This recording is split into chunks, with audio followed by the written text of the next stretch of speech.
Maman, one of Louise Bourgeois' most ambitious and beloved sculptures, stands over 10 meters tall. It features the spider, a key design element in the artist's work and an underlying allusion to her mother. In her own words, the spider is an ode to my mother. She was my closest friend. My mother wove like a spider. My mother was very smart, just like spiders. Spiders are useful creatures that eat mosquitoes. Mosquitoes are undesirable because we know they spread diseases. So spiders are beneficial and benevolent, just like my mother. In this piece, the spider is larger than life and holds a bag containing 17 gray and white marble eggs, which it protects inside a steel cage-like body resting on long and thin legs.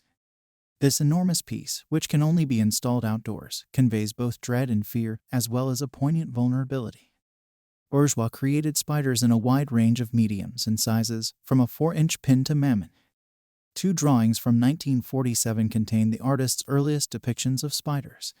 She began to explore this theme consistently in the 1990s, toward the end of her life, when she was no doubt consumed by memories of her mother and her youth. Like the video and subscribe to not miss our next videos. Thanks for watching. See you soon on Art Theory.